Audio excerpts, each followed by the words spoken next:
Hello student, this is Vaishali Sharma और आज हम डिस्कस कर रहे हैं डीएलएड सेकंड सेमेस्टर के मैथ का चैप्टर नंबर 4।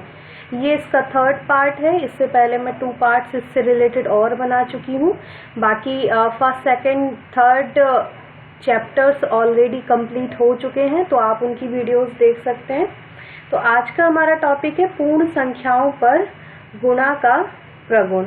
ठीक है, properties of multiplication of whole numbers. तो आज हम उनके बारे में डिस्कस करेंगे कि मल्टीप्लाई पे ये प्रॉपर्टीज कैसे लागू होती हैं। ठीक है, तो यहाँ पे क्लोजर प्रॉपर्टी में सेम जैसे हमने एडिशन में देखा था कि 2 होल नंबर्स ऐड होने पर हमारा होल नंबर ही मिले, वैसे ही यहाँ पर भी 2 होल नंबर अगर हम लेंगे तो मल्टीप्लाई करने पर भी हमें एक होल नंबर मिलेगा। तो क्या है, पूर्ण संख्याओं का गुणन संवरक प्रगुण के नियम का पालन करता है, क्योंकि 2 संख्याओं का जब गुणा होता है तो जो हमारा गुणनफल होता है वो क्या होता है वो हमारा एक होल नंबर होता है। कोई भी नंबर आप लेके मल्टीप्लाई करके देख सकते हैं। मल्टीप्लाई करने पर हमें क्या मिलेगा, पूर्ण संख्या मिलेगी। 2 पूर्ण संख्याओं का जब भी हम गुणा करेंगे और हमें प्राप्त संख्या क्या होगी, पूर्ण संख्या होगी। वही हमारा क्या है, गुणन का संवरक नियम। अब हम अगली प्रॉपर्टी की बात करते हैं, क्रम विनिमय प्रगुण। इसमें क्या था, 2 नंबर्स का मल्टीप्लाई अगर हम करते हैं तो उनका क्रम बदलने पर मल्टीप्लाई पर, गुणन पर कोई प्रभाव नहीं पड़ता है। सेम 3 × 7 अगर 21 होता है तो तो हम क्या करेंगे, हम 7 × 3 करेंगे तब भी हमारा क्या आएगा, 21 आएगा। ठीक है, 2 पूर्ण संख्याओं के क्रम को बदलने पर, गुणा करने पर उनके गुणनफल पर कोई प्रभाव नहीं पड़ता। आप ये यहाँ पर देख रहे होंगे। एक और एग्जाम्पल हम लेते हैं, अदर एग्जाम्पल को देखते हैं। जैसे 5 × 7 अगर हमारा 35 होता है तो 7 × 5 भी हमारा क्या होगा, 35 होगा, कि इसके गुणन पर कोई प्रभाव नहीं पड़ रहा। इसके बाद अगला नियम आपका है शून्य का गुणन प्रगुण, कि किसी भी संख्या में शून्य का गुणा करेंगे तो हमारा गुणनफल 0 हो जाएगा।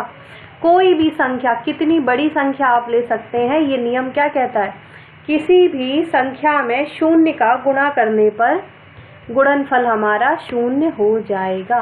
बहुत इजी सा ये रूल था। इसके बाद है हमारा गुणन का तत्समक अवयव। ठीक है, आइडेंटिटी एलिमेंट। अब हमने योग में क्या देखा था, वही संख्या प्राप्त करने के लिए हम क्या कर रहे थे, चलो हम इसको देख लेते हैं।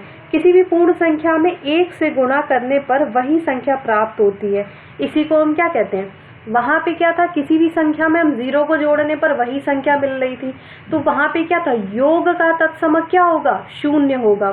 और यहाँ गुणन का तत्समक क्या होगा, 1 होगा। याद रखिएगा, अगर आपका आइडेंटिटी एलिमेंट अगर हमसे पूछा जा रहा है तो हम यहाँ पे क्या बताएंगे, 1 होगा। तत्समक अवयव क्या होगा, 1 होगा। यहाँ पे किसी भी संख्या में, मान लीजिए हमारी कोई भी संख्या है, उस संख्या में 1 का गुणा करेंगे तो वही पुनः हमें संख्या मिल जाएगी। यहाँ पे 2 में अगर मल्टीप्लाई 1 का कर रही हूँ तो 2 ही मिलेगा। ठीक है, तो ये क्या नियम कहता है कि 612 में अगर हम 1 का गुणा कर रहे हैं तो हमें 612 ही मिलेगा। ये नियम क्या कहता है, किसी भी पूर्ण संख्या में 1 से गुणा करने पर वही संख्या हमें प्राप्त होती है। आई होप आपको ये क्लियर हुआ होगा। इसके बाद अगले नियम पर हम चलते हैं, गुणन का सहचर्य प्रगुण। इसमें क्या है हमारा कि 3 संख्याओं का जब हम गुणा करेंगे और उनके क्रम को अगर बदल देंगे तो हमारे गुणनफल पर कोई प्रभाव नहीं पड़ेगा। अब हम यहाँ पे मल्टीप्लाई करने पे अगर यहाँ 60 आ रहा है और यही अगर हम इसका क्रम बदल दें तो क्या इसके गुणनफल पे प्रभाव पड़ेगा, नहीं पड़ेगा, तब भी हमारा 60 ही आएगा। तो आप याद रखिएगा कि किसी भी, कोई भी 3 पूर्ण संख्याएं हो हमारी और उनका क्रम बदलकर गुणा किया जाए तो उनके गुणनफल पर कोई प्रभाव नहीं पड़ेगा। तो ये आपका एक नियम ये कहता है। और अब आपका नियम है गुणन संक्रिया का योग पर वितरण नियम, याद रखिएगा, योग पर वितरण नियम। यहाँ गुणा भी है और हमारा योग भी है। ये नियम क्या कहता है? पूर्ण संख्याओं के लिए गुणन संक्रिया का योग पर वितरण होता है। लाइक अगर हमारा यहाँ पर 2 + 5 है एक ब्रैकेट में और बाहर आपका 4 है, तो ये क्या अंदर मल्टीप्लाई होगा, ये क्या कहलाएगा? नियम हमारा वितरण नियम कहलाएगा। अब ये दोनों तरीके से हो सकता है। मान लीजिए यहाँ पे हम इसको 7 ऐड कर दें, फिर हम 4 से मल्टीप्लाई करें और हमारा 28 आ जाए, या फिर हम क्या करें, अंदर वितरण कर दें, इसका मल्टीप्लाई कर दें इन दोनों में, और तब भी हमारा क्या आएगा? तब भी हमारा आएगा 8 + 20 = 28, है ना।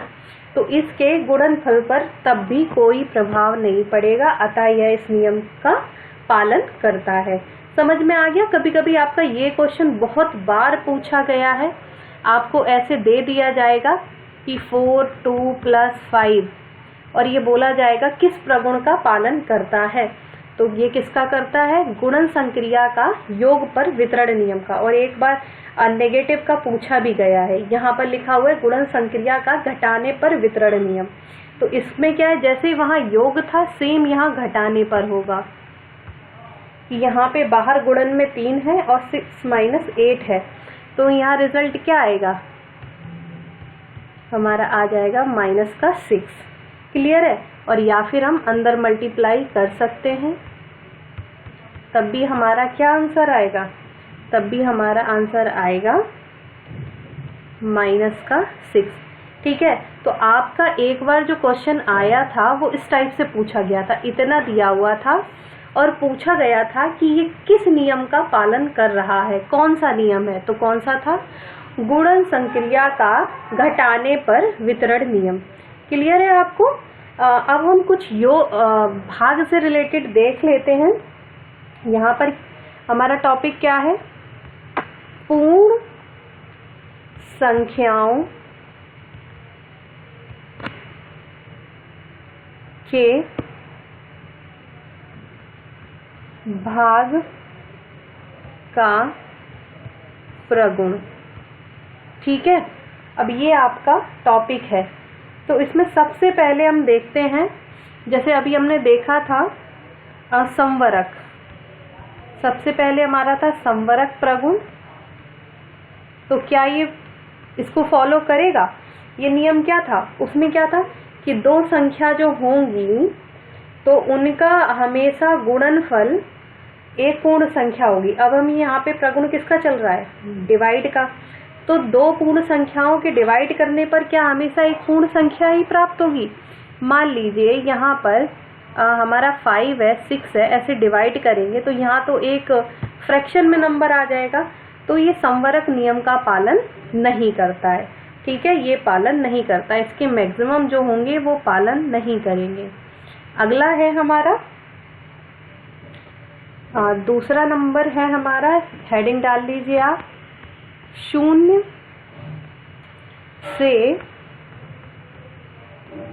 पूर्ण संख्याओं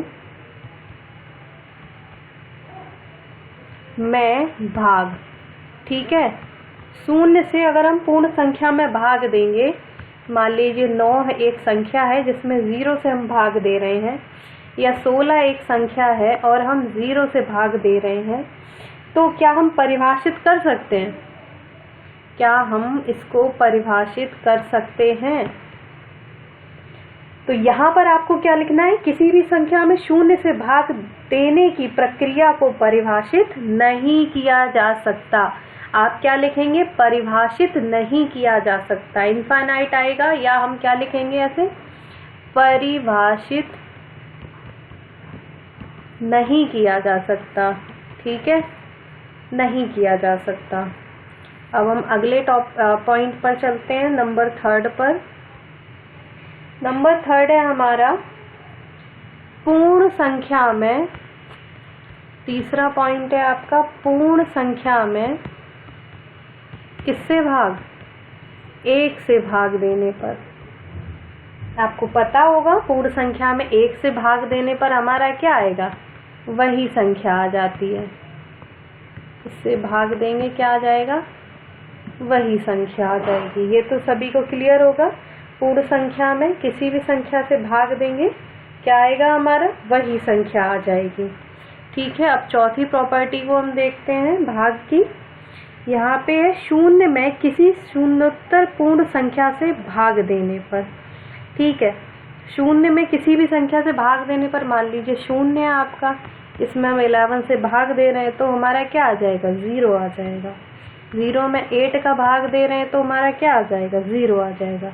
या हम कोई भी नंबर ले सकते हैं, कोई भी बड़ी से बड़ी पूर्ण संख्या, वो 0 ही प्राप्त होगी। हेडिंग आप डाल लीजिएगा, मुझे लिखना पड़ेगा इतना बड़ा बड़ा। शून्य में किसी शून्योत्तर पूर्ण संख्या से भाग देने पर, मतलब शून्योत्तर संख्या मतलब शून्य के अलावा, ये रही कोई भी संख्या से भाग देने पर, किसी पूर्ण संख्या से शून्य में भाग देने पर भागफल सदैव शून्य आता है। ठीक है, क्लियर है। अब पांचवा देखते हैं पॉइंट हम।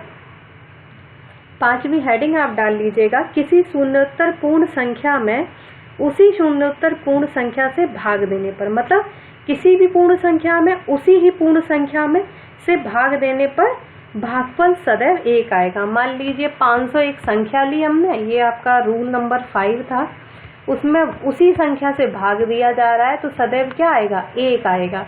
101 में अगर हम भाग दे रहे हैं 101 का तो सदैव क्या आएगा, 1 आएगा। 5 में अगर 5 का दे रहे हैं तो हमेशा क्या आएगा, 1 आएगा। ठीक है, क्लियर है। ये नियम क्या कहता है, पूर्ण संख्या का अगर उसी पूर्ण संख्या से भाग दिया जाएगा तो सदैव 1 आएगा। ये सभी को क्लियर था। ये आपका चैप्टर नंबर 4 कंप्लीट हो चुका है। Thank you so much.